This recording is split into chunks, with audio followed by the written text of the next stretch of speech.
വിവാദങ്ങൾ പൊതുസമൂഹത്തിൽ ഉയർന്നു വന്നതോടെയാണ് പെൻഷൻ പരാമർശത്തിൽ വിശദീകരണത്തിന് കെ.സി. വേണുഗോപാൽ നിർബന്ധിതനായത്. രാഷ്ട്രീയ വിമർശനത്തിനപ്പുറത്തേക്ക് പെൻഷൻ വാങ്ങുന്ന 62 ലക്ഷം സാധാരണക്കാരെയാണ് വേണുഗോപാൽ അപമാനിച്ചത്. UDF കൺവെൻഷൻ വേദിയിലായിരുന്നു വേണുഗോപാലിന്റെ വിവാദ പരാമർശം. തെരഞ്ഞെടുപ്പ് കാലത്ത് വോട്ട് വാങ്ങിക്കാൻ വേണ്ടി ഉപയോഗിക്കുന്ന കൈക്കൂലിയാക്കിയിട്ടാണ് ശ്രീ പിണറായി വിജയന്റെ സർക്കാർ ഇപ്പോൾ പെൻഷൻ ഇലക്ഷൻ കാലത്ത് 2 ഗഡു, ഇനിയിപ്പം വരുമായിരിക്കും, ചിലപ്പോൾ എവിടെയെങ്കിലും പറയൂ 2 ഗഡു 1 ഗഡു. വാർത്തയുടെ കൂടുതൽ വിവരങ്ങളുമായി അബ്ദുൾ റഷീദ് ദില്ലിയിൽ നിന്ന് ചേരുന്നു. അബ്ദുൾ റഷീദ്, ഒരുപക്ഷെ ഇന്നലെ പറഞ്ഞതിനേക്കാൾ കൂടുതൽ കടുത്തതാണ് ഇന്നത്തെ കെ.സി. വേണുഗോപാലിന്റെ നിലപാട്.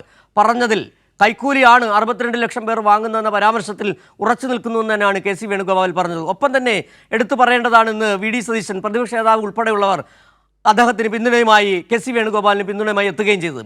എന്തായിരുന്നു ഇന്ന് കെ.സി. വേണുഗോപാൽ പറഞ്ഞ മറ്റു കാര്യങ്ങൾ? ഒപ്പം തന്നെ ചില തെറ്റായ വ്യാഖ്യാനങ്ങൾ കൂടി ഇന്ന് കെ.സി. വേണുഗോപാൽ നടത്തുന്നതും കണ്ടു. 1000 രൂപ വിവിധ പെൻഷനുകൾ കൂട്ടിച്ചേർത്താണ് സംസ്ഥാന സർക്കാർ നൽകുന്നതെന്ന പുതിയ തെറ്റിദ്ധരിപ്പിക്കൽ കൂടി വേണുഗോപാൽ നടത്തുകയുണ്ടായില്ല. എന്താണ് വിവരങ്ങൾ?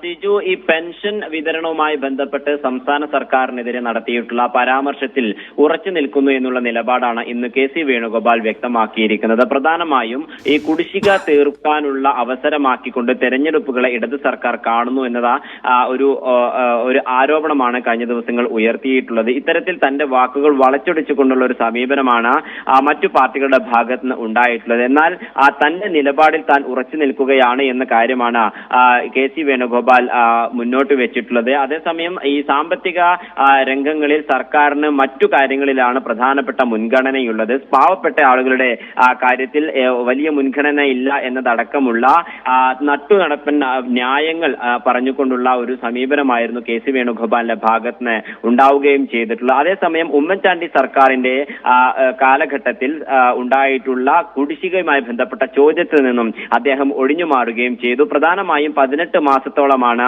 ഉമ്മൻചാണ്ടി സർക്കാർ ഭരണത്തിലിരുന്ന കാലഘട്ടത്തിൽ പെൻഷൻ കുടിശ്ശിക ഉണ്ടായിരുന്നത്. അത് കൃത്യമായി ഇടതുപക്ഷ സർക്കാർ കൊടുത്തു തീർക്കുകയും ചെയ്തിട്ടുണ്ട്. എന്തായാലും ഈ സത്യങ്ങളെ വളച്ചൊടിച്ചുകൊണ്ടുള്ള ഒരു പരാമർശം തന്നെയാണ് ഇപ്പോൾ കെ.സി. വേണുഗോപാലിന്റെ ഭാഗത്ത് നിന്ന് വീണ്ടും ഉണ്ടായിട്ടുള്ളത്. പ്രധാനമായും അബ്ദുൾ റഷീദാണ് ദില്ലിയിൽ നിന്നുള്ള വിവരങ്ങൾ നൽകിയത്.